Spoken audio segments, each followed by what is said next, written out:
All right. Holy shit, everything's working. Knock on wood. All right. Wow, so I missed a lot of you in the roll call. I apologize. Megadeth Bunny. Eric Schultek, what's up? King Tonelo, Not Bagged. Taste My Rizzo. Younger Jamie. Tribal Noise. There's so many of you guys in here. Thank you for all for joining. Everyone that's new here, welcome. Appreciate it. Feel free to make yourself at home. We kind of just hang out and have a good time here. Feel free to ask whatever you would like. And, you know, we're just chilling and chilling. Man, that's crazy. It's great meets crazy. It's crate.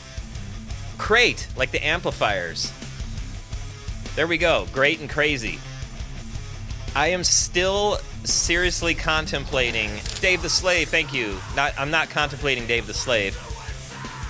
I'm contemplating getting a crate head and scooping the mids. And then I am going to maybe write a skip line album. Make some 90s hardcore shit. Spend like 2 days on it. So yeah, when Rob shows up here today, we are going to open up some fan mail. I have to ask him kind of the background on that, right? I don't know exactly how he, like where it was located or how he came about it, so that'll be my first question. But of course, while we're in here talking, you guys feel free to ask questions. Rob said to be here for 5:30, so we like to, you know, let the room fill up. You know, it's like I'm the opening act. I'm the shitty opening act you guys got to sit through. The fucking local O that can't even tune his guitar. Already crashed the stream once. Yo. All right, let's see here. Hey, I've heard this song. Hey, yeah, you can hear me then. Cool. Yeah. Great. Perfect. All right, y'all, let's make sure that this thing doesn't crash. I'm gonna kill Spotify. And we will head over into Zoom World. There we are, live. And hey, it worked. Hey, it worked. And you guys can see and hear Rob, everybody. And there he is, man. We broke 100 for the first time. Rob, you brought the mojo. We have over 100 streamers, live people right now. I told myself I wasn't coming on until there was 100. Yeah, awesome. Yeah, man, he's like, I can't play that kind of small room stuff anymore, man. I'm too good for that. Hey, can you see this? Wow, can you see the chat? People want to know. Yes, I can. So I got two computers going. I couldn't get Zoom to work on my iMac because I guess it's too old. I had to download the Zoom client. Well, I suppose I didn't test what you said, but all I had to do was to click on the link. But I wanted to make sure everything was cool, so I was just reading about Zoom a little bit beforehand, and they wanted me to download the client. So anyways, yes, I'm on my MacBook for the Zoom, and then on my iMac I have your stream, and I can see everything in the chat and everything. Hello, everybody. Rob has an echo. It's on your end, brother. It's not Rob. I don't hear any echo. Yeah, neither do I. Man, he comes from Rob Arnold World Studios. There's no echoes over there. Okay, good. Other people are saying they don't hear an echo. That's good. So, I'm just messing with that guy, Guitar Special, but I don't think I am messing with you. I think it's just a little bit of studio stuff, right? You know, room ambiance you might be hearing, it's called. But hey, Rob, thank you for coming on to the show. I'm a long-time listener, first-time caller, so it's good to be interviewed by you finally. for sure. Glad to be here. I've been enjoying the show for months. But so, yeah, it was cool. I need to ask you why we're here is a cool reason other than just hanging out. But you stumbled upon fan mail that existed for years and years and years because you recently moved out of your studio. And can you kind of like give us the background on, let me turn these alerts down a little bit. They're going to be annoying for everybody. And there's one thing. Does Lauren kind of like she moderates and stuff, right? Yeah, Oh, okay. Hey, Lauren, I don't see you, but I'm assuming you're there. Anyways, probably. Yeah. ask her like, I mean, because obviously if there's stuff in, like questions in the chat and stuff like that, they're kind of fast, and as I'm talking, I can't really type at the same time. So if she happens to see anything that maybe like she wants to like save for to be like, hey, let Rob answer this one or something like that. If it's what I'm saying. Otherwise, Sure. I'm not going to be able to answer them all. Man, I don't know how to turn these damn sounds off. Are you hearing those big like every time they come in, like every 2 seconds? Yeah. Cool. Yeah. Bunch of it's not boomers over necessarily here. annoying me or anything, but it's annoying the Christ out of me. But anyway, Hello, Lauren. I'll figure it out. Hey, can't we slow the chat down? Aztecia, I saw maybe you're in here. Do you know how to do the slow mode? That would be killer. And I'll just kill the alert box for now.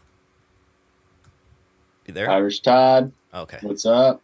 Taste my Rizzo. Slow mode. Awesome. Thank you. All right. Delicious. Slow mode will help us be able to read and everything. And hey, Mike Martin's in the house. Mike from All That Remains. What's up, Mike?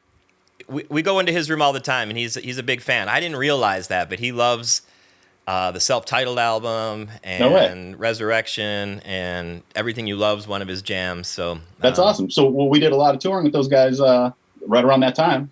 Yeah. I was just like, whoa, really? You're listening to our shit? Like, it's always a surprise when our peers say they listen to us. So anyway, I'm sorry. Cool. Back to where if there's we were. If there's one thing I remember about Mike, it's that he didn't hide the fact that he didn't want to be there on tour or anything. It's like, but I mean, he went out and ripped it every night. Did his job, but like he let it be known that he just he was unhappy with every situation. That's awesome. Yes. And that's where he and I have a fellow bond. We're just like the two miserable dudes on tour. That's amazing. Let me turn off my air. I got a little too much here. Turn off airflow.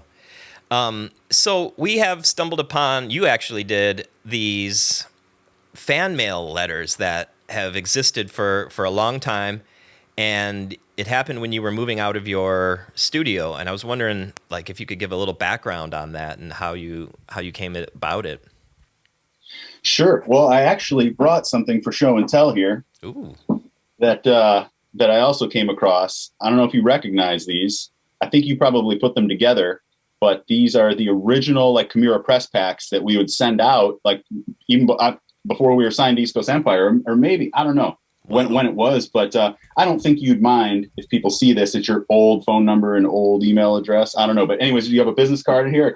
I'll just cover it up in case you do care. Business card that's bone. Yeah, I know. No, but so it's a pretty cool business card. Camara, the Chaos logo there, and then your information, and then there's like a information about us, a bio, an 8x10, and on here is the P.O. box address. So we had a P.O. box, way back when. And I think you and I each had a key. And every once in a while, because remember way back in the day, we'd carpool together. Yeah. And, to the practice space every day. And I don't know if maybe once in a while we'd stop or, hey, remember to stop on your way home or something like that, And so every once in a while there'd be fan mail in there. And it was always really cool stuff. It was heartfelt stuff. When you get a handwritten letter from somebody, and a lot of the time they put drawings in there. Maybe I don't remember. I haven't looked at the stuff in a long time since I handed it to you. But maybe there's drawings in there. People would like put big Chaos logos and just cool stuff. So it was cool. And it reminded me of like back when we hear the early Metallica days, the tape trading and just letters back and forth to get word around and stuff like that. And we'll let everybody else know this too, that I remember, we've talked about this, I think, but I remember sitting in your family room at your house and the two of us just boxing up like packages of our tape and press kits and stuff to send out to people before we were signed, totally old school, and probably this type of stuff, the cards, the biographies. And so, anyways, this fan mail would come in, and every once in a while I'd collect it and look at it and just, be like, this is cool, cherish it a little, and then just set it aside. And it became a stack of letters that I didn't know what to do with any of this stuff. And, people would ask, hey, I think there's a couple in there, like people would send their CD book and be like, could you guys all sign this and send it back? And I don't know, it's just one of those things you can never get around to or whatever. So they're still here. Maybe we should do that. Surprise a person, like 20 years later. We're going to have to hunt them down. So yeah, you have these just in the practice space then, just hanging out? Just probably at the bottom of some box somewhere, like with other, like I'm a pack rat, so I just kind of save everything. And every once in a while I come across stuff like that press kit, where it's just cool. And I'll look at it again and marvel at it for a moment and then put it away for another, whatever, decade or something. Wow. All right. So yeah, the first one we opened one when when you brought these over and I had this idea. The first one we opened, we can read this together here. Take me backstage. I'll do anything. I love you, Rob. Oh, wait, the beginning. Fuck me senseless. Oh, boy. See, I appreciate that direct approach. There's no real, exactly. no beating around the bush. I feel nutty. Take me backstage. I'll do anything. Yeah. So, yeah, I do remember seeing that, but I don't remember the situation or what came of it or anything like that. I'm sure we just laughed, Yeah. But that's pretty cool. Again, that's a ballsy approach, just come right at it. And I bet she, moved to the top of the list if there was one. Awesome. So this one, it just looks like one of our decal stickers. Remember they were selling those on eBay? Yeah. So I don't know if this probably is from that, but I remember when we first noticed. Yeah, I remember when we first noticed that they were selling those. I kind of just hit the guy up on eBay and said, "Hey, this is our band you're selling these stickers for. I guess we don't really care, but send us a batch." So the person did. Oh, they gave us you sent a Valentine's Day card with it. Says that nice. I think I'm in love. You get all the innuendos sent your way, man. It's it's that smiley face, It must be, dude. But those decals are probably still cool. I bet somebody would like to have those. You should give them away to a top Twitcher. What do you call Twitch? What do you call the people that are on Twitch? Twitchers or I don't know. What is the technical word for that? Tweakers? Tweechers? What's the official moniker? Okay, this one, I don't know. We got tuckers. Well, on our channel, everyone tucks, the top tucker. So, Silence of the Lambs style tuck. What was that death metal song that was playing at the beginning? Did you write that one? Yeah, Swinecock. So that's what you're saying. That was awesome. Thanks. I've always loved your death metal stuff. I also wanted to comment on this too. You mentioned the crate head. I don't know if I told you if you saw one, but I bought one recently. My original one that I had when I first joined Camara, I sold to get the Marshall valve state half stack. And then just recently I happened to see my same head on eBay. So I just bought it. And it just sits here. You're welcome to borrow it and write that Skipline album. I will then. It's like a classic crate that sound like that old 90s sound. I got to. Yeah. Yeah. That's it. So you can use that. And what made me think of this was your death metal voice is awesome in Skipline. It was so badass on Incubation. Anybody that's ever heard the Skipline record, is that up on YouTube? Yeah, it's on Spotify. Okay, cool. Yeah. Check out Mark's death metal vocals back then. They were the shit, and they still are. When I heard that, I'm like, that's got to be Mark. Because that's when I first tuned in when that song was playing. I'm like, is this somebody else or is this Mark? And then I kind of got the sense it was you, and I could recognize the guitar style too. Right.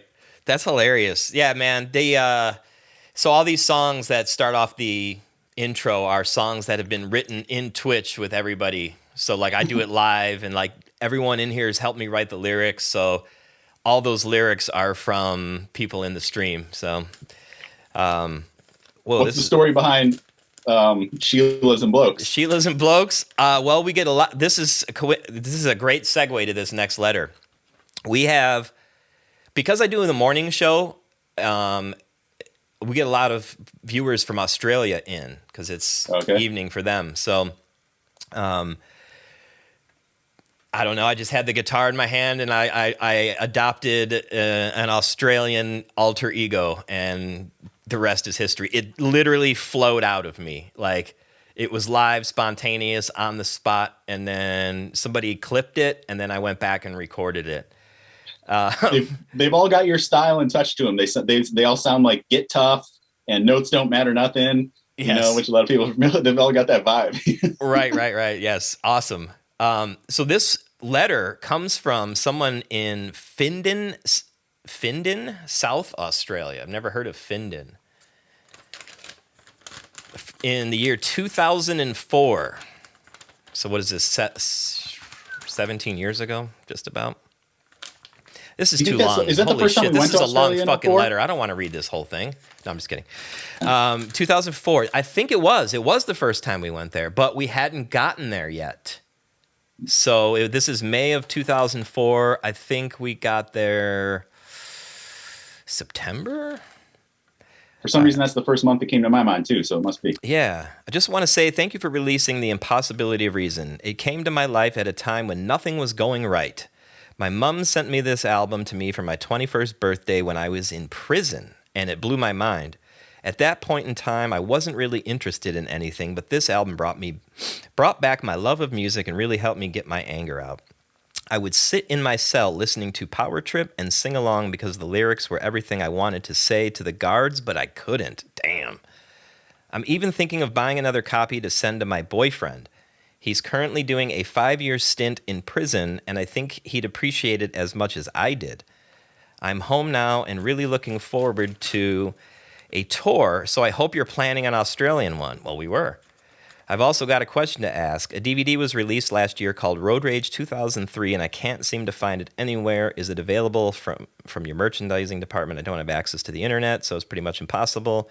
Anyway, thanks for making my dreary days more bearable, and I hope to catch you live one day. Lots of respect, Leah. Wow. Cool. That's pretty intense to start off with. Yeah. Jailbird Joey. Yeah, for sure. No, that's cool. I'll have to look them up to see. Have to see if they've been released and what the. We'll have to follow up. Some of these, I think. Is that a kazoo? That may have been me. Oh, yeah. We'll have to see if maybe they were released. Perhaps they're here on the stream. Maybe they're like, "Hey, it's me." Yeah. Like they're back in. Like, oh shit. Yeah, we'll never get through all of these, but it's a cool way to start off. And like, so have you read any of these before? I'm pretty sure that I opened them up when we got them. So I read them then. But it's been that long. I probably only read them when they first came through. Okay, so I never had a chance to read them then.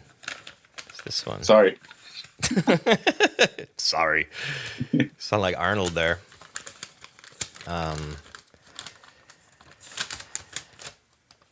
Oh man, these are tough letters. Like right off the rip, the first word I see is overdosed, and I'm like, damn. I should put some Slayer on in no, I'm just kidding, in the background. All right, hi guys. I wanted to tell you guys how thankful I am for. Excuse me. I wanted to tell you guys how thankful I am of your awesome music. If it wasn't for your music, I probably would have done something really stupid and selfish. On January 16th of this year, so that was 17 years ago, not too long ago, I overdosed at school with 4 of my other friends, and we all got rushed to the ER. I was there from 10:30 a.m. until 7:15 p.m., and it sucked ass because I didn't even get to say goodbye to 3 of my friends. Well, me and my friend that had brought the pills to school got put in mental hospitals for a week and got kicked out of school. When I was in the mental hospital, I found out that I have severe depression and I'm bipolar. That put me on antidepressants and sleeping pills, and they don't even fucking work. When I have thoughts of hurting myself or dying, I just put on one of your CDs and sing it and get a pillow or an old doll and stab it until I feel better. I have an obsession with music, so anytime I get pissed off at someone, I just sing or play guitar because it makes me happy and I concentrate on what I'm doing. Thank you for taking the time to read this. Wow, that's fucking thick. These are thick. Yeah. Man, that's one of the cool things, when you could touch people in a certain way or help them along in a certain way. And obviously a lot of that comes from the lyrical content and stuff and the effect that you have on people and what you put behind the lyrics and stuff like that. So I know it's got to even feel different for you than it does for me or Jim or something, So yeah, that's wild, man. Like it's different. Like, you know what I'm saying? To read it and see the stuff and the actual impact. All right, I need to hold on for a second. Who the fuck is Claire, and what is going on in the chat? I just keep seeing the name Claire pop up. Claire? That's a fat girl's name. Is she here? I don't know. That's a joke, guys. It's from Breakfast Club. What? So tell me what Claire's all about. Oh, the chick that would do anything. Oh, she's Claire. Okay. From the card. Yeah. Now I get it.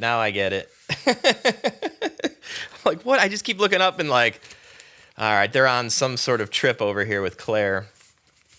Wow, man, I was hoping these were all going to be like, goofy. I didn't know I was going to be like getting touched in the old heart here, pulling the heartstrings.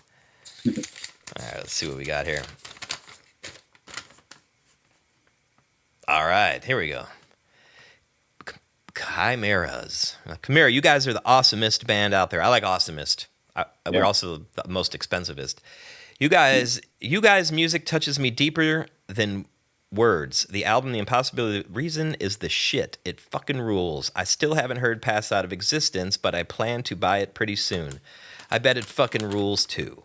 Anyway, I'm going to quit writing now, and I just wanted to tell you guys how badass you are. Your fan, Sean Graves. I feel like I've seen that name. I don't know. There's probably a million Sean Graves. We need a Claire emoji.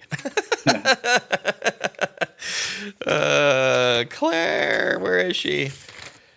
All right, that was a little more lighthearted. That guy's just happy, right? He's just like, man, y'all are fucking badass, man.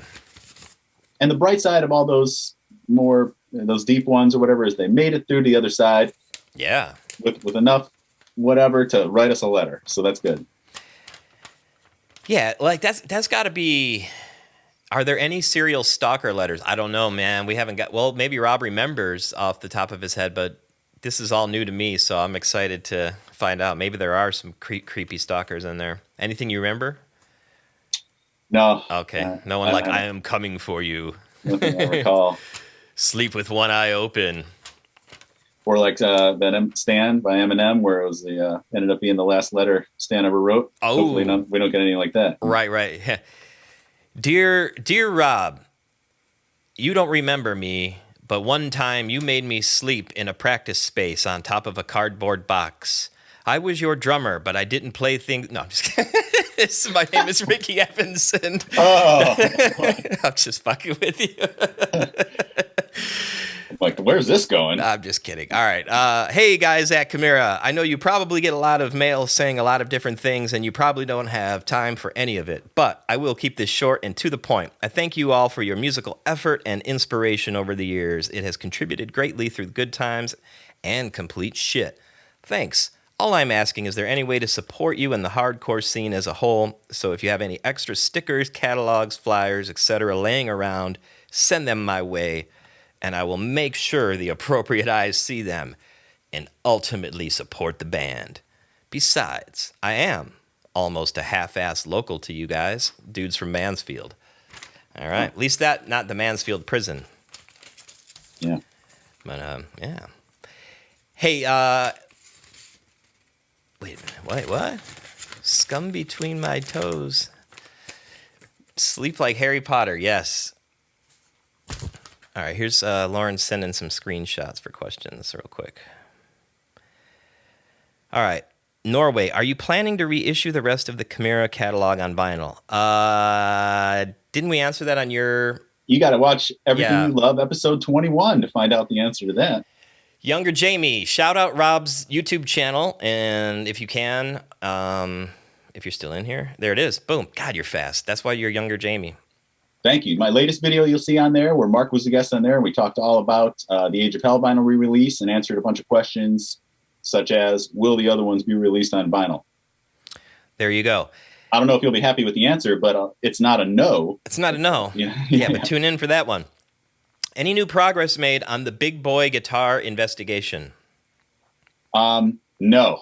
Unfortunately, nothing has. But as I told Mark before, I listened to some I think it was on Howard Stern. This guy was talking about how he put the word out after he got some guitars stolen, and 40 years later, he was reunited with them. So Damn. if it's going to take a few more years, it's going to take a few more years, but the word's out there where it wasn't before. So my hopes are there that the possibility, that I'll see him again can happen. But unfortunately, I haven't heard anything yet. Thanks for asking, though. And keep your eyes peeled. This one's never been open. Ooh. This is the one with Anthrax. Yeah. That's why I gave them to you, Exactly. I hated that one show you played. Die. All right. Whoa, this is interesting. Okay, what is this? Utah. This is like... I can't really see it, unfortunately. The font is like this very... I don't know, something like George Washington would be proud of. Hello, I have been a fan for some time now. I saw you guys play a few times in Milwaukee, and you were great. I recently moved to Salt Lake, and to my dismay, I will be out of town when you play here with Slipknot. Bummer. Anyway, I thought I would try and contact you and let you guys know that I admire your music. I also started a collection of guitar picks solely of bands that I admire. I was never close enough to catch some when I went to shows as a kid, and I didn't catch one in Wisconsin. I was wondering if you have some of your guitar picks that you could send along. If so, I would be grateful. If not, no worries. I'll still be a fan. Thanks for making great music. He sent a self-addressed envelope. I mean, we can look them up. You still got guitar picks? You got any laying around? I do. I do too. We'll see. We'll see if we can't. We'll see if we can't hunt this guy down. He did send us 37 cents, though. We're gonna have to ask him for that extra. What is it? 49 cents now? Yeah, I'm not sure. I was wondering that too. I had extra 12 cents. I can't handle. Hey, wasn't there? Do you recall? Wasn't there some issue with the Slipknot Salt Lake City show? Like it didn't happen, or it wasn't going to happen, or we didn't get to play it, or something like that, or no? Remember, there was always issues in Salt Lake. Well, Salt Lake City was a little weird because of there was like the hardcore scene, right? Violent. There's a very violent, hardcore, straight edge scene there. And that was always the problem because they are actually the straight edge folks up there are considered a gang. It's like that. It's that ferocious, I guess, for lack of a better word.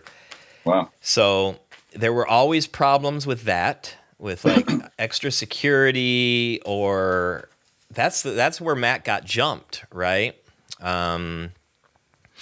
Matt got jumped there, and that's remember, and then we all got in the fight at that gas station, and we all had the cops pull guns on us. That was in Salt Lake? That was in Salt Lake. Mm-hmm. And you remember that one show with Killswitch and Dragon Force? A bunch of stuff got stolen out of the dressing rooms. That I don't recall. Oh, but then I'll tell a quick funny story about this. Yeah. So do you remember Sam, the one guitar player of Dragon Force? Yes. He was like the crazy guy, always drunk, but right. a super funny guy and everything. So somebody, the door to the back of the club, you walk in and then the hallway is right there with all the dressing rooms. And so anybody that just came in, that was able to get in the backstage door could go into any dressing room they want. And while Dragon Force was playing, I don't know, when somebody was playing, somebody came in and went into the dressing rooms and stole a bunch of stuff. I don't know if they got any of our stuff. It seems like Matt was always the guy that got his like backpack stolen or something like that. But anyways, they stole a bunch of stuff from Dragon Force's room. And one of the things was Sam's backpack that had his laptop in it. And people were all like, oh man, that sucks. He didn't care that his laptop got stolen. He was pissed because he had his Viagra in there and he couldn't get it in America anymore. So, oh my God. He was so mad that Viagra got stolen. He didn't care about his laptop. Holy shit. Yeah, he was a funny guy. Dude, they were awesome to tour with. I always, like, we grew up in an era that was just a little bit too late for that whole, like, Motley Crue rock scene, the groupies everywhere and drugs everywhere. We were, like, the generation late. Our scene was we rolled up to a venue and it was like Hatebreed with a prison weight bench and like tattoos, drinking muscle milk and shit. And you're like, oh, okay. Yeah. This isn't the touring like we remembered anymore. But then Dragon Force, they were like still in the 80s, right? They were still partying up. And I thought that too about Children of Bodom. Lexi passed recently and we were talking about that. I remember that tour. being one of the most fun, rowdy, wild, like this is like had to be what it was like in the 80s because they definitely threw down and they were good hosts. It must be because I honestly don't remember that tour. Dude, like everyone was wasted on that tour. Wasted. What other bands were on it? I don't remember.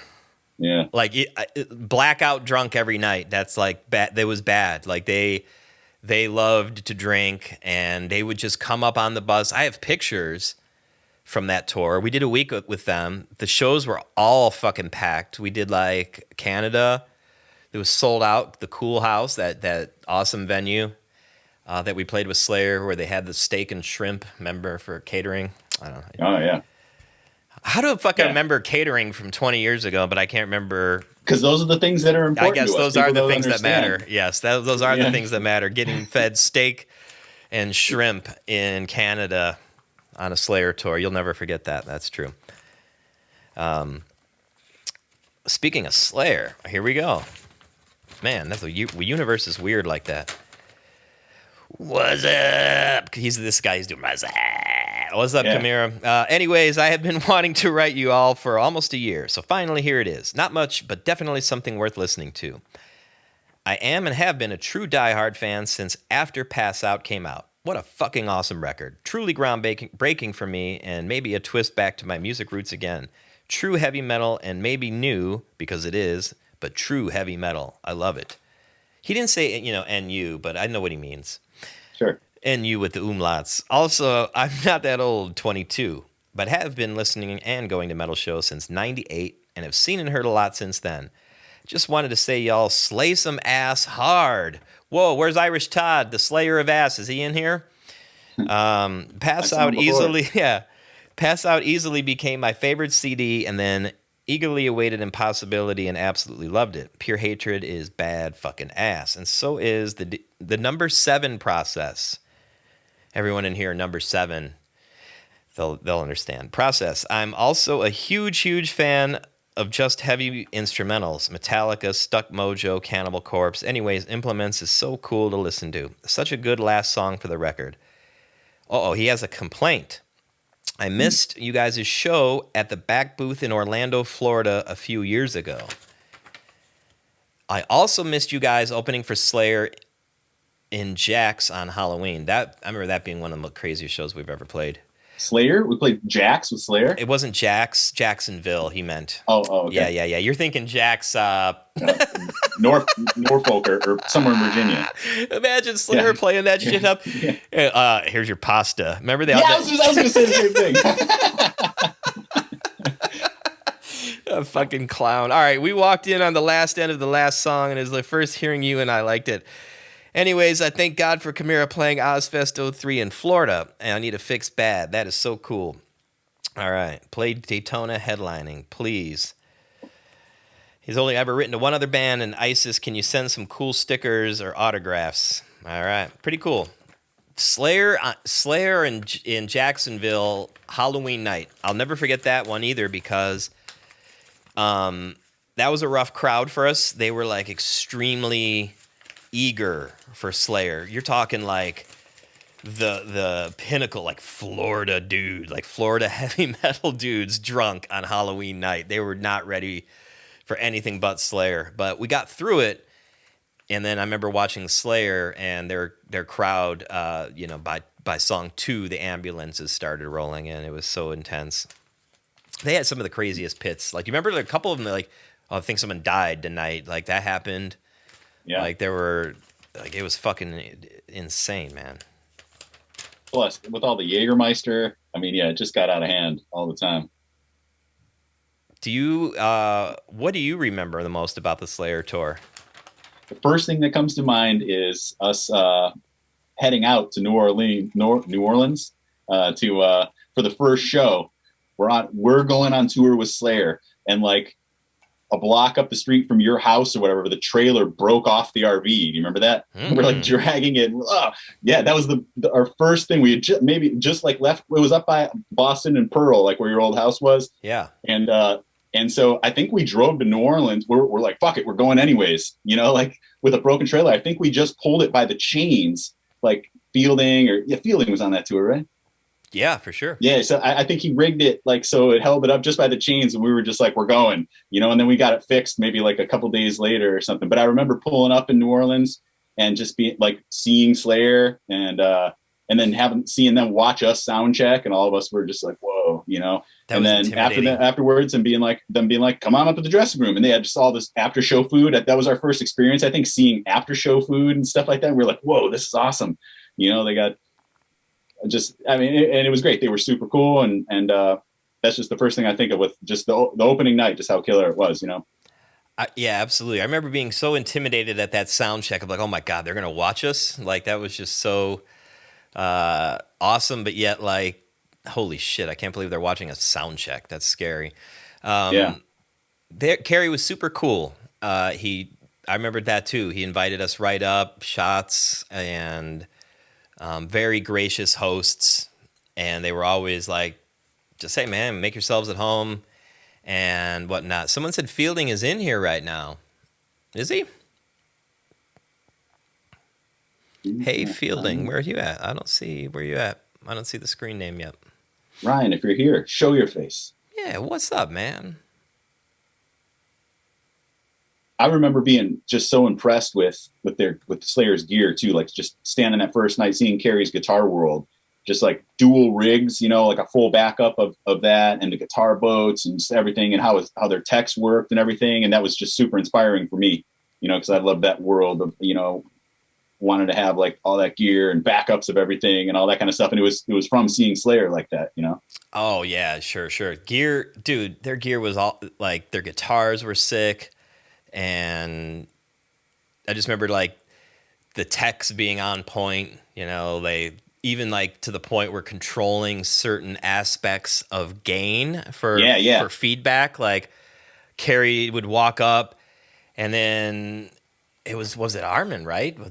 Before he passed, right? Yeah. And then he would he would just go up and adjust the gain if Kerry would walk up closer, and you can get like a proper feedback. I mean, man, they knew their stuff. I don't have any stories about Jeff. Do you? Jeff was more like kind of like, maybe you hung out with him more because you were the drinking guy, but no. I didn't really. I'm sure Matt did, but I do have one Jeff story, and it's that we were at I think it was the Quest in Minneapolis. Is that where we were played with them? Yep. Yeah. So their crew was sound checking Slayer's gear. First Avenue. Sorry, I didn't mean to First Avenue. Yeah, that's it. Their crew was sound checking their gear. Slayer hadn't even arrived yet, and I forget who Jeff's tech was, but he's like, hey, you want to come play Jeff's rig?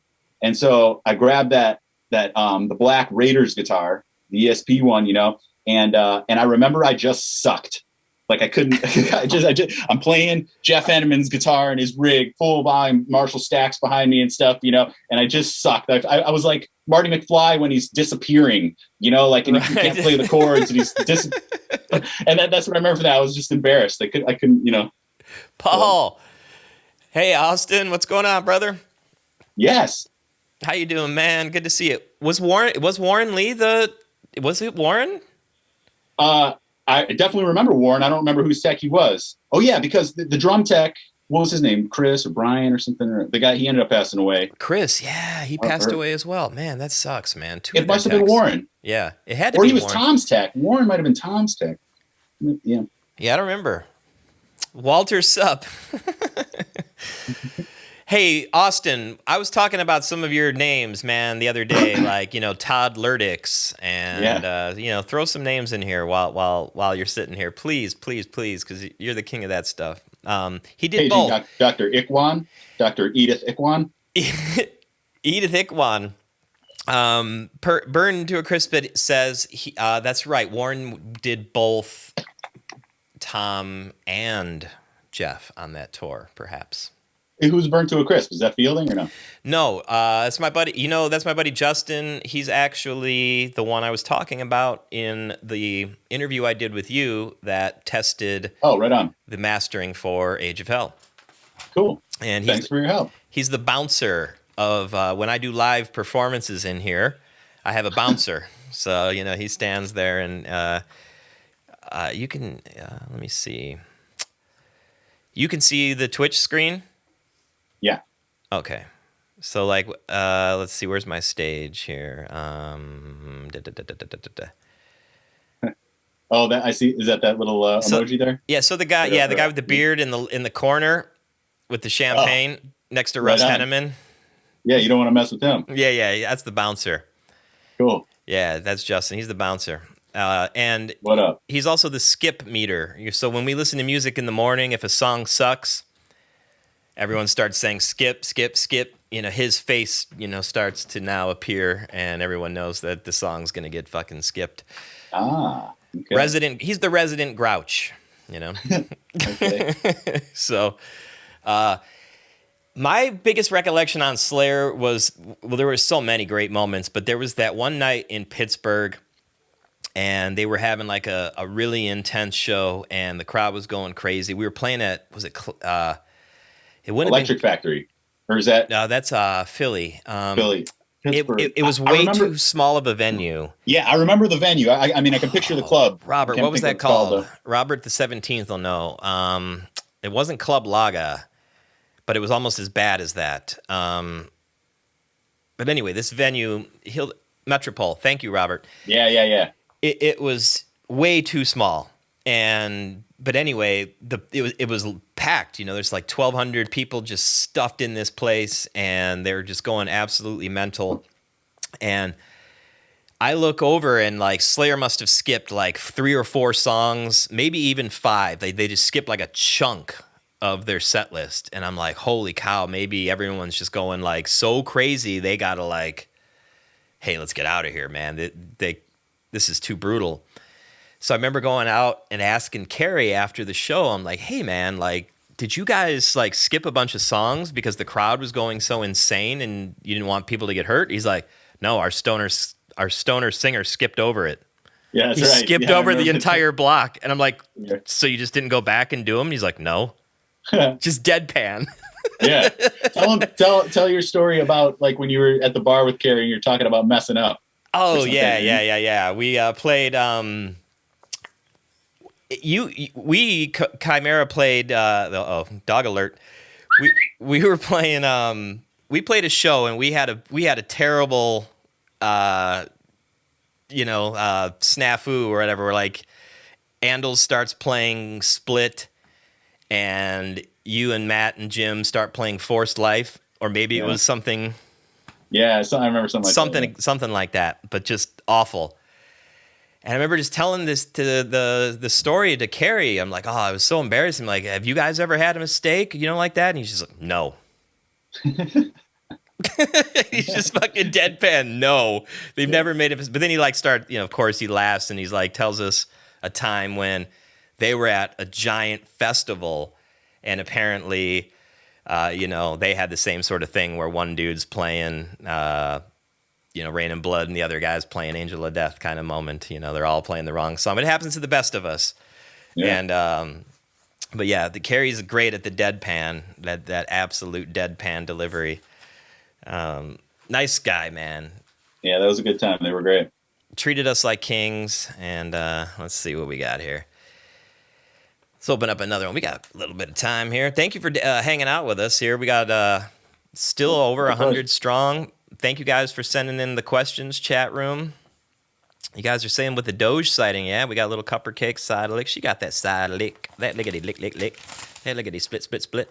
Ooh, they drew like our logo on it. Well, All right.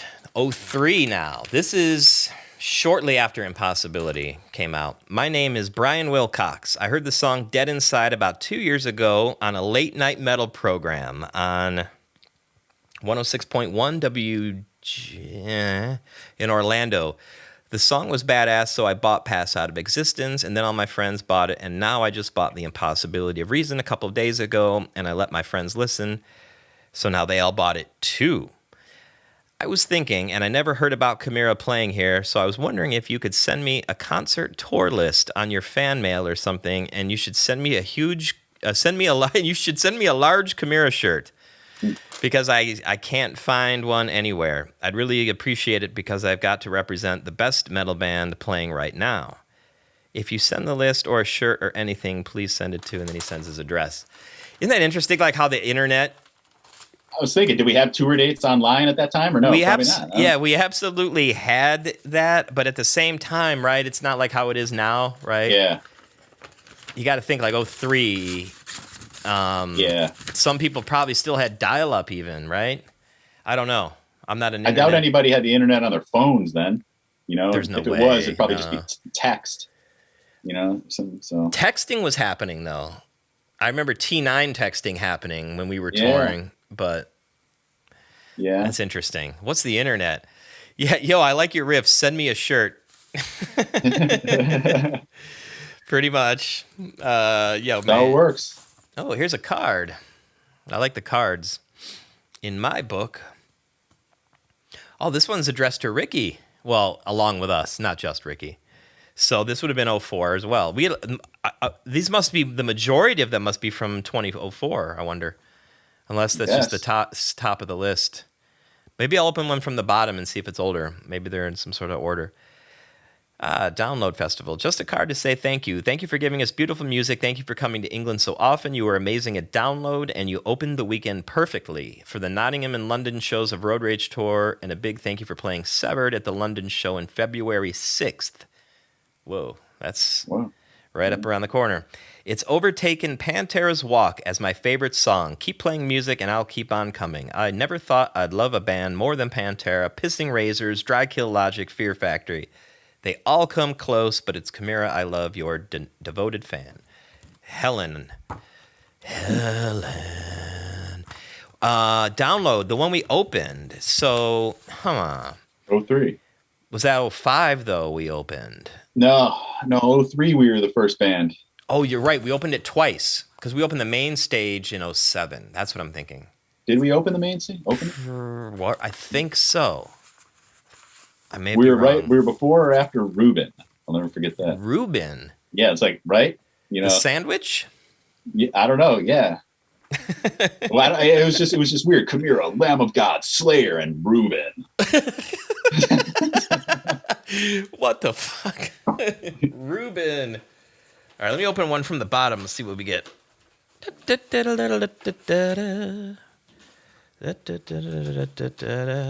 How the studio's all done, huh? Did you do a tour video yet? Or doing one? Not really. I think I kind of left off just in my studio build series, just where I was kind of moving in. But now that I've got everything up, perhaps I should. You know, I got all the pictures on the walls. I got amps and guitars up. I got all my acoustic treatment done. So yeah, now I just got to organize microphones and cables and all that, and then get started on music, which is just what I think about doing every day. But instead, I just lay on the couch. Really? No. I was gonna say that doesn't sound like you at all.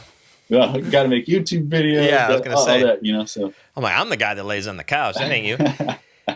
Younger Jamie, can you please shout out Rob's channel again? For those of you guys that don't know, Rob has a channel on YouTube, and he's kind of consistently posting videos that have all sorts of variety, from guitar instructional videos, playthroughs, learning how to change strings, old tour stories, and a whole bunch more. So definitely follow that link if you're not already doing that. That would be sweet. Thank and you. Yeah, there's a lot of cool stuff on there. And the recent video, there's a breakdown with Rob and I talking about The Age of Hell, where we just put out the vinyl for that. And yeah, so you can learn more about the background on that and what we are up to and why that came out and will there be more. It's all in there. And much, much more. Sunday. Get on Patreon and buy that man a bagel. The Todd J. I like that. Thank you, man. Sunday. Suave Apocalypse, thank you for that gift sub to Effin' Ostyle. Wolfie Pix Gaming, thank you for the follow. Florida 5, Suave Apocalypse, Florida 5, thank you for the bits. 7, I like them 7 bits, brother. Hell yeah. Suave Apocalypse, 1, 2, 3, 4, 5. Oh my goodness gracious. Thank you for all those gift subs, man. I really appreciate it. You guys are the best. What does that mean? That means one person gifted 5 And then another person gifted 10 people subscriptions to the channel. So they're throwing money at us, man. They're loving us. They're keeping the channel alive and supporting us, and really, really cool shit. And what is a subscription get you? A subscription gets you access to the emotes. It gets you away from... and emotes are in here. Those are the things that are kind of floating around the screen. Every channel gets custom emotes, and that's a big part of the Twitch community. Now, if you'll watch, this is like Get Tucked, and now you see like Bob Ross, and throw up all your emotes, guys. Show Rob the Twitch emote love, and he'll get the deal. So that gives you those, and then gets you away from advertising. So like say like you're in the middle of a show. I'm like, yeah, I'm going to play Pure Hatred. Like, nope, minute and a half ad time. So you're just stuck. But no, I don't do that. I've only done that 1 or 2 times. But another big thing is you get to request the songs. So I stream on Monday and Thursday nights. I do shows where I'll perform Camara songs or covers even, and that's the way basically that you get to request the stuff. So nice. Gives you that little access. So yeah, it's a cool thing, and it supports me to sit here and all the gear that I've put into it. And of course, there's funny things. So subscription goals, I met last month's, and because of that, now this month I have to stream an entire concert as Ronald McDonald. Ah. So that should be interesting. And you know me, you know I'll do it. So yeah, all right. All right, let's get into a couple more here. We got a few more minutes. Hey, Legend of Pork Chop, thank you for the follow. Shez Dogs, thank you for the bits. D-Dub, thank you for the bits. Show your bits, D-Dub, yeah. Hey guys, what's going on? My name is Ben and I'm 17. He's only 7. Oh, wait, no. I've really gotten into your music for a while, and I'm also into car audio systems. Yeah. Remember when you installed my system? We should talk about that in a minute. I want to ask you for a Camara graphic for the back window of my car so everyone will know who is blasting in my car. Thank you for your time. It's been very much appreciated. Keep making the music I love. P.S. Sorry for the crappy handwriting. My printer is a piece of crap. Oh, yeah, I forgot about the graphic. Could I get the red bloody... He's going to get specific now. Can I get the red bloody Camara logo? Because my car is red, and that would look badass. I've looked for your merchandise in stores that the metal scene isn't big in Springfield, Michigan, or Missouri. Which am I? Michigan. And my parents are weird about internets and credit cards. All right. Isn't that a coincidence that a few letters ago, somebody was sending us car decals, and now here's a guy asking for car decals? Damn, we need to hook this up. Todd J, thank you so much for the gift subs. Holy cow, you guys. Thank you so much, man. Shez Dog and the Todd J. I appreciate it. Holy shit. There are so many of these, dude. We could do like 50 of these episodes and not even break the surface. Cool. I didn't realize there were that many. That's cool. There are so many. Like, check this out, guys. We've been on, for just about an hour now, and this thing is full, and you have to imagine like a lot of these letters are quite long. So they would take a decade to get through in this fashion. But let me see. Let's run through one more. Maybe we'll get a really, really funny one. I'm in no hurry, by the way, just so you know. No, that's cool. Thank you. Agency tour. This is definitely not fan mail, but this is interesting. It looks like routing for one of our tours. And it's got our guarantees and how much we were getting paid from 2002. This is our headline tour. 36 Crazy Fists, Diecast. Correct. 36 Crazy Fists, Diecast. God forbid. I was going to say God forbid, yeah.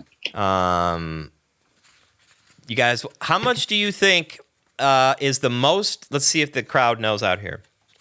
I'm going to look at the biggest guarantee on here, and let's see if anyone can guess what the biggest guarantee was that we got paid. And the guarantee means out there how much we got paid to headline in 2002, which is one of our very first tours. Wow. And I remember this number like being like pretty awesome for us. Okay, guys, let's do a poll here. Hey, honey, manage my poll. Get in here. Manage it. Let's see. Oh, wait, I don't have the poll thing up. Shit.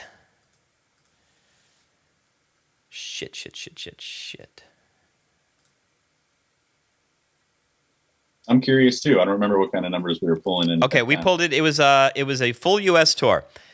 All right, I'll just give you a choice, and you guys can write it in. Was the highest amount we got paid $3,500, $2,500, $1,500, or $500?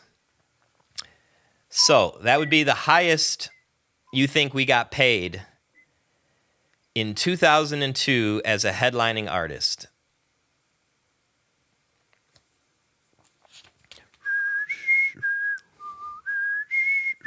You're the expert whistler. You should be doing that.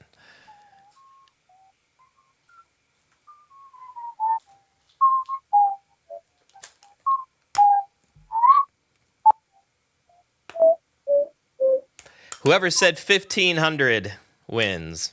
A lot of you guys said 1,500. That's a good guess. So $1,500 was the most, and it was in Corona, the Showcase Theater of all places, right? Yeah. Like, and then the justification was, they got a good hardcore scene there. Yeah. Oh, okay. 1,400 at the Whiskey A Go Go. That's crazy, right? 1,500. No, that's the Showcase. Okay, same one. 1,000 in San Diego. So it looks like California paid us the most. It looks like the lowest we took was 500, and that was in Rockford at LT's Bar and Grill. That sounds like a $500 night. Yeah. Yeah, so there you go, guys. The very first, that's 2002.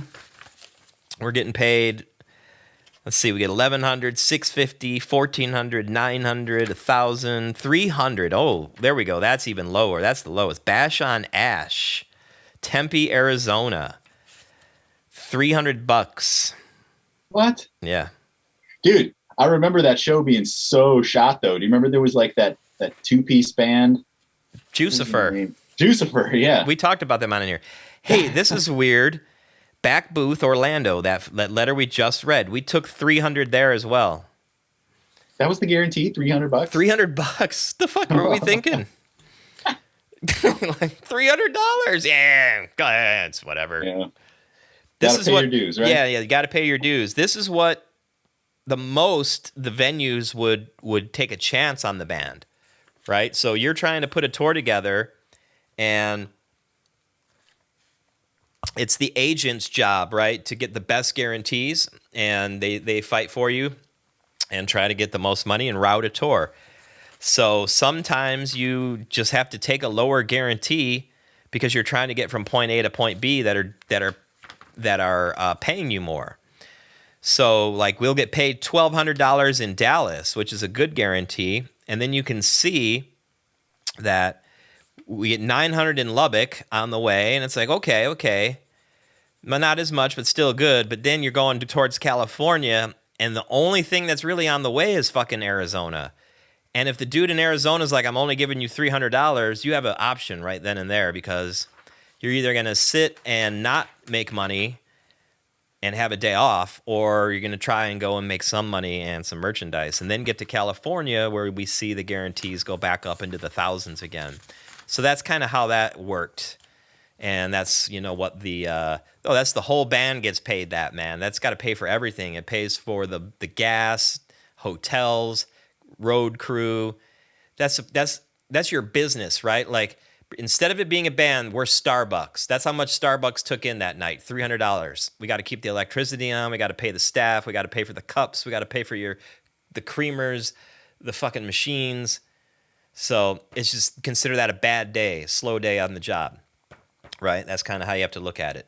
because our expenses remain the same every single day, whether we played a show or not. You still have to pay the crew. You still have to pay for the bus or the RV or the van, whatever we had that day and stuff like that. So yeah, it still made sense to bring in money. And on top of those guarantees too, we were also selling merchandise. And at that time, I believe we were still profitable overall because we were getting tour support too to offset some of that. What's the negative when you're in the when you're in the red or the black? The red. When you're red, yeah. So we were still able to survive. We've never been in the negative, so we don't even know what color it is. Yeah, that's right.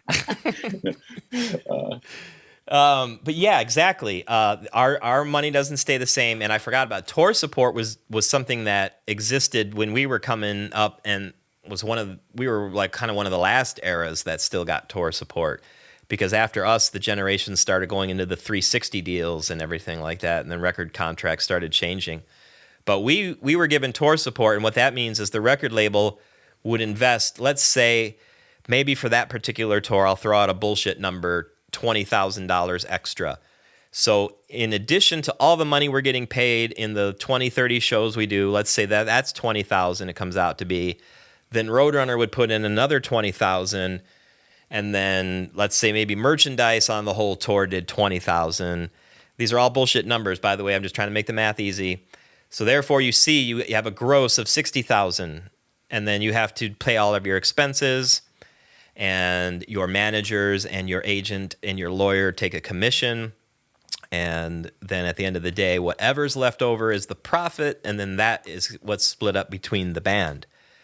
So it's a young man's game, because back then, what do we have? Cell phone bills, and that was it. Nobody had mortgages or kids or anything, So correct.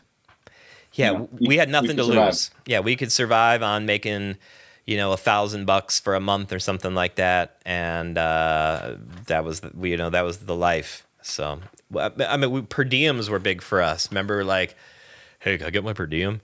Yeah, of course. Like getting like $25. What was it, a day or a week? I can't remember. No, it was a day. We pay ourselves $25 a day for food. I think that's what we did, right? And some guys would, everybody it was up to them how they wanted to spend that money. Some guys would blow their week's per diem on tattoos and not eat or something like that, So, correct. However you wanted to do it. Right. However you want to spend your money is how you spent it. I was talking to a mutual friend of ours, and about obviously the recent stock market stuff's been in the news. Excuse me, and I kind of akin it to gambling if you don't really know what you're doing. And it reminded me of the first time we ever went to Reno, Nevada. And we decided that whatever great idea was decided to just take all of our merchandise money, split it up, and go down to the casino. Did anyone win that night? I know I lost everything within like 3 or 4 minutes. I remember us doing that, but I don't remember what the outcome was. All right. Yeah, I lost everything. Like, that was like the dumbest thing we've ever... Hey, let's take all the merchandise money and fucking go gamble. I feel like Jim might have won something, but he always wins. He wins scratch tickets all the time. One of those guys. I never win anything. I thought you were good at the blackjack, no? Well, I mean, I guess I could hang. I'd like to say I love to play blackjack and stuff like that, but in gambling, I've never like won big or anything like that, Yeah, I don't have any kind of luck either. Are you writing something in the future? People are asking, Alexi wants to know, are we secretly writing something in the future? We can't answer that. It's a secret. No, I'm not writing anything. And I think Rob said at the beginning that he wasn't writing anything because he's still getting everything together. So at this time, I would say that answer is no. And if it was a secret, we couldn't tell you anyway. Were guarantees higher on bigger tours with Slayer and others? No. So that's kind of your thing, is like when you're going out with a big band,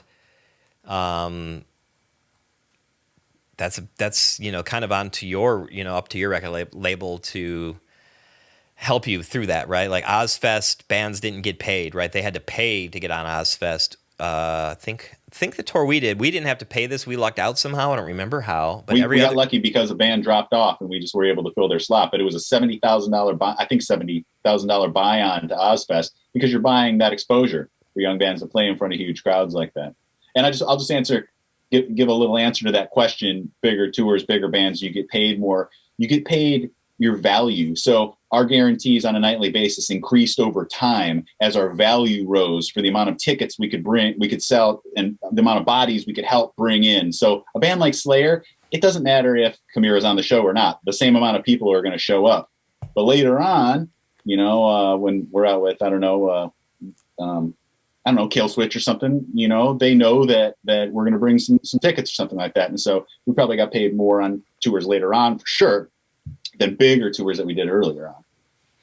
Yeah, absolutely. I think one of the best, the biggest tour we did, with the exception of maybe Mayhem Fest, was or Ozfest or something like that, would be Disturbed. Yeah. And we definitely got paid the best on Disturbed. So that's because our value was good at the time.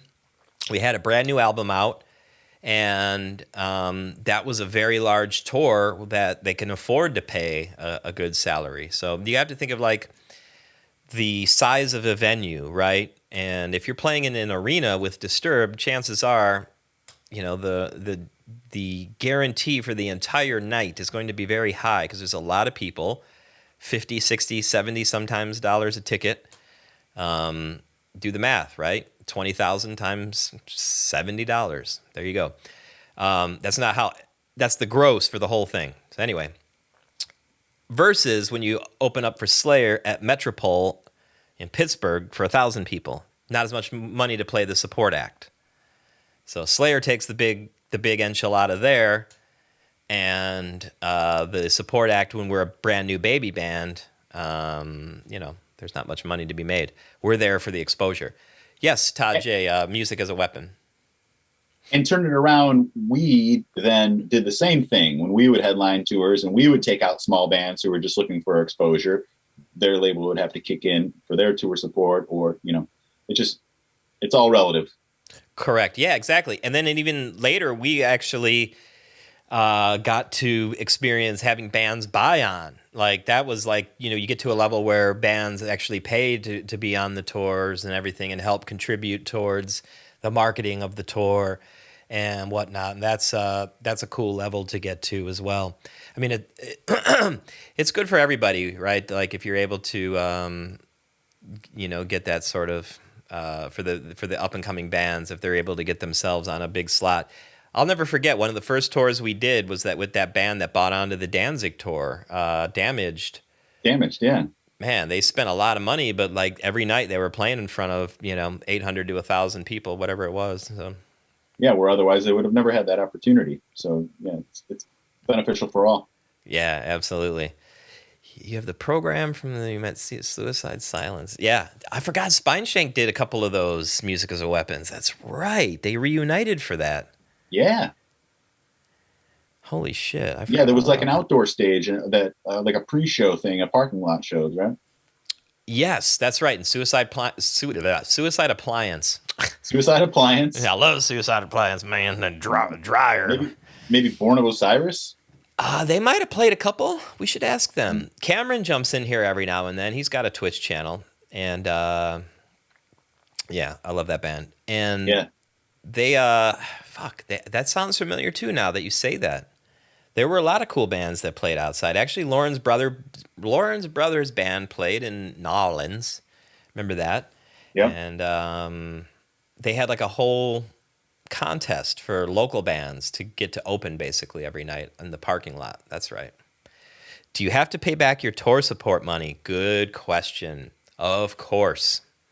So when a record label is like, hey, we'll help give you tour support, that ultimately comes out of the investment that they're putting into you. And the investment that the record label puts into you is paid off by album sales. But it's only paid off in a percentage, which is really weird.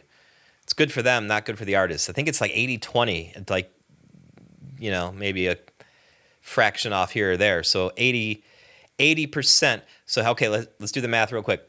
Say you sell the CD for $10.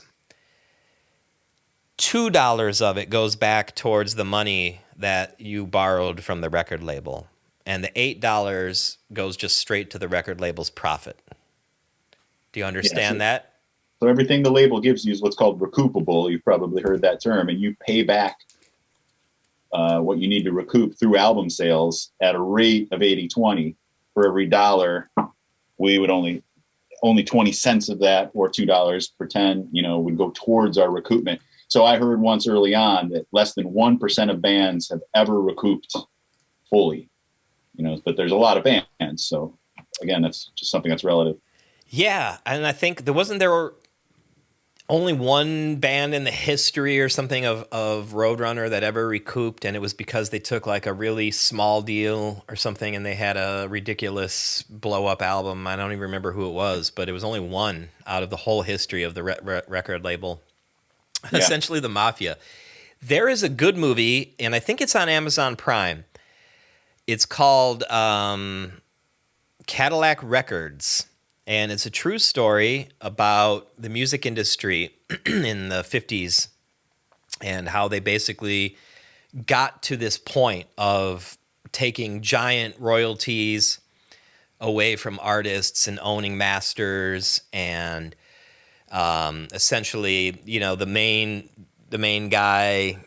musician is getting paid in cars instead of what he's really worth. If he was really getting paid the money he was earning, he could have bought a fleet of these. He could have bought a fleet of Lambos on the moon, like Dogecoin money.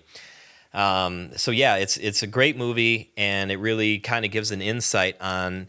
It's no different when we were around, except of course, we're not trying to get these kind of classic cars. We're just trying to get from point A to point B. But the allegory is still the same of how the record labels are taking the majority of the money. So apparently, Bury Your Dead, Born of Osiris, Lacuna Coil, Kill Switch, After the Burial, and Suicide Silence, they were all on a show? Really? That sounds wild.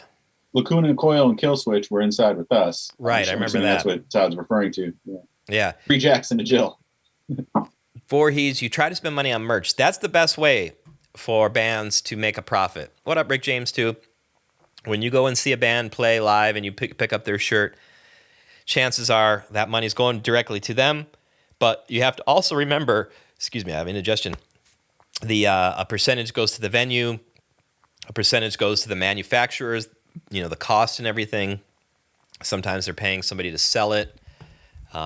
Maybe an online retailer gets somebody. There's always hands in the cookie jar, so just remember that. So when you buy merch and maybe you see it and it's a little more expensive, the band's just trying to make it work because they're getting charged more now. We are the last ones to see any bit of the dollar that's left. Absolutely. The artist, it always is. Everybody else, but it's the trade-off, like you're willing to sell your soul early on, because what other chance do you have? You're given an opportunity. Yeah, it's like a loan shark type loan type thing, but you take it because it's awesome. Oh my God, you're out on tour now. Yeah, exactly. Yeah, no doubt. And we thought that was like good money back then too. We don't know any better. We're in our 20s. We had a very lucrative record deal, but we don't understand the ramifications of that on the back end until much later. And then you're like, oh man. So especially, man, I really recommend that movie. If you guys haven't seen Cadillac Records, I think it's on Prime. Check it out because it explains how artists get the illusion that you're getting so much more when you could be getting a lot more. Somebody asked in here if we had to do it over again, would you choose a label? My answer would be yes. And I would still, to this day, work with a label only because of an infrastructure that's behind a label. Sure, artists now can do a lot on their own. And there are tons of successful artists that, are an example to this, but a label still has an infrastructure behind them and they're doing things that you're just not thinking of. So I think having a team behind everything is important. But what would be different is the negotiations of how said deal between record label and artist was. That would be my take. What about you? Yeah, I totally agree. We could just be smarter about a deal now, and we're capable of so much more. Now that we know more about the industry and just the fact that we could, potentially produce records ourselves nowadays and stuff. I think the main thing is that while you could have such a bigger portion of the pie doing things independently, you just miss out on the massive label exposure marketing engine that they have in place, that they've developed and have a team of people creating and working on a daily basis. And if you try to take that on yourself as an artist, you just begin to wear too many hats, and certain areas of your business are going to suffer because it's just too much work to do all that kind of stuff. So it's worth it. I still think if it with a quality label that can do things for you, it's just something you can't get independently. Yeah, absolutely. That we didn't understand how massive and monumental Roadrunner was to our career. We kind of have like this, I think a lot of our fans see that we always complained about the label, or, especially the humanizing process. We're essentially talking shit about the label right at the start of the movie. And it doesn't put them in the best light. We're essentially poisoning the well to you guys on how a record label is, and that being Roadrunner. And I think a lot of that has to do, too, with our upbringing. When we would tour with specific Roadrunner bands, they liked to complain a lot about Roadrunner. And so you're just kind of like on the defense, because they're like, oh, just watch out for this, watch out for that guy, watch out for this. They're going to fuck you this way, they're going to fuck you that way. And you're not getting like all this like love, like, oh, wait, except when they would talk about Roadrunner UK or Roadrunner Europe, then it was like a whole different story. Like, oh, they're the best and they'll treat you like gold and blah, blah, blah. So I think in hindsight, we didn't really understand and or appreciate how monumental and pivotal having Roadrunner in our corner was for us to get anywhere and have this type of success we did.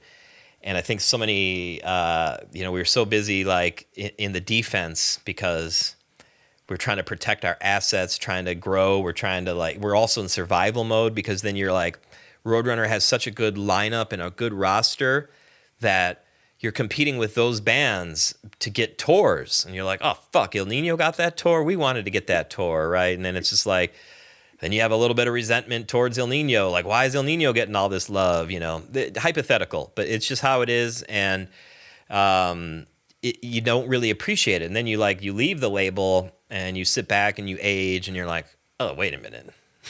Like, those dudes did a lot of work for our band, and they got our band into the hands of a lot of people that we would have never been able to do that. Never. Not even a tenth of the scale of what they were. We wouldn't be sitting here right now talking about this these years later without it. Yeah, there was a lot of people working a lot of hard to work our band to get it, into the hands and ears and eyes of everybody across the world. And it worked. But we just didn't realize it at the time. We wanted more. Didn't think they were doing enough. When in hindsight, yeah, they did an incredible thing for us. Yeah, for sure. And the competition, while friendly, it also was like, you're fighting for resources, essentially. You know what I mean? So, we're gonna wrap up here soon. Dale wants to say what's up from Scotland. He's been a fan for a long time. He's got the self-titled tattoo. Came to, what was it, Camara Christmas 9 or 10? Did you come to, man? I can't remember, but what's up, bro? He's been a big fan for a long time, and always love playing Scotland.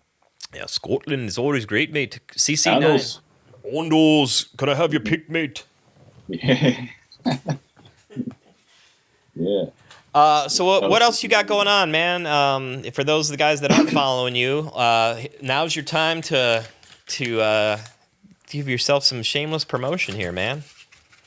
Well, basically, anybody that doesn't know, I'd just love for you to tune into my YouTube channel and see what I got going on there. Like Mark had mentioned, I just had tons of Camara content, guitar lessons, lots of stuff just like this, where I'm talking to guys or talking about the Camara history, answering questions, all that. So all you got to do is search Rob Arnold on YouTube, and you'll come right up and find the channel. And that's basically my hub, where I'm kind of doing everything. I see Get Rob on Twitch, and I've been asked that a lot, but as I kind of mentioned, I kind of just prefer the pre-recorded world. Rather than I respect a lot of respect for Mark and guys like you that just come on live all the time and stuff like that. But that isn't my wheelhouse right now. You know, I like to set it up and think about it and make one production at a time rather than, you know, maybe that'll change. But as of right now, I really don't have any plans for Twitch. You got the Camara angle covered over on Twitch. We're over here and you're over on YouTube. I don't mean to interrupt this. Jared Mellum, who has that fantastic Chuck Norris Invasion USA emote, and where can I get it? I need to subscribe to that channel so I can have that Chuck Norris emote. That is fantastic. Sorry, man, I got distracted. You see that beautiful Chuck Norris emote? In between those two purple things? Yeah, the hands with fire. Their hands with fire. Okay. Yeah, man, that's amazing. So there's always like, some of these channels have like fantastic emotes, and like when you see one that like, ooh, that's like gold, right? You got to go out and find one. I got to go subscribe to that channel now so I can have of course I could make my own, but then my channel will yell at me because then I got rid of something that they love. So I got yelled at because I got rid of the Dogecoin emote, and now it's coming back. So we'll be in the good graces of the channel. Let's see, we got one more question here. And thanks for hanging out. Again, Ruka Teneri wants to know if the industry has always been this bad and what made it get to this point. Again, I would just say go on Amazon Prime and watch that movie Cadillac Records, because yes, it's always been this bad. But again, you know, what is the Hunter S. Thompson quote? Hold on, let me read that. Hunter S. Thompson, famous author. The movie Fear and Loathing Las Vegas is about him, and he had the best quote on the music industry ever. Here we go. I'll read it because no one else can say it better than him. The music business is a cruel and shallow money trench, a long plastic hallway where thieves and pimps run free and good men die like dogs. There's also a negative side. And there you have it. Way to tell it like it is. Yeah, man, he was the best. All right, Rob, I'm going to say thank you for coming out. If all you guys on here say, if you wanted to say goodbye to Rob, say goodbye to Rob, and he'll see it there. He will see it there. Yeah, I appreciate it. I'm glad to come on. Appreciate you having me. Thanks to everybody who's tuned in and been commenting and stuff. I've been seeing some of these comments out of the corner of my eye here. I want to say hello to everybody. Dudes from Helsinki Rock, all over the place, you know. Finland, yeah. Yeah, it's awesome, man. It's really cool for you to jump in, and it was definitely definitely the best stream I've had. So thank you for bringing your magic and promoting it on YouTube and your various mediums, because the more people that tune in, the better the streamers do in the long run. It helps an average, and then the average increases, and then you get a chance to potentially become partner, and then that's when the big bucks start rolling in. Is that with Fryer coming to America? And then I'll be up to Fryer. Oh yeah. And that's when the big bucks start rolling in. Yeah. Coming to America's on Amazon Prime too, I noticed. I might have to revisit that one. And what about 2 though? When's that coming out? The sequel looks great. Did you see the trailer for the sequel? I thought it was awesome. Yeah, it should be this year. I'm not sure when though. Someone has a date. I don't know. Hey, Isla621, thank you for the bits. And xgodmode_unks, thank you for the follow. Able89, thank you for the follow. Sunny Hair, thank you for the follow. Sunny Hair. I love these names. I love gamer names, right? When you're playing these games and you get shot by people and with the fucking weirdest names like, you know, Dorito Funskin. You're like, what the hell are these names? Or Boat Nipple. All right, Rob. Thank you very much, man. I'm going to end the Zoom, and then I'll talk to you later on, bro. And then I'll jump on here and talk to the rest of you guys, and we'll go raid somebody or something. So thanks again, Rob. I'll talk to you soon, man. Sounds good. Cheers to y'all. Thanks. See you next time. All right. Cheers, buddy. Thanks. Later.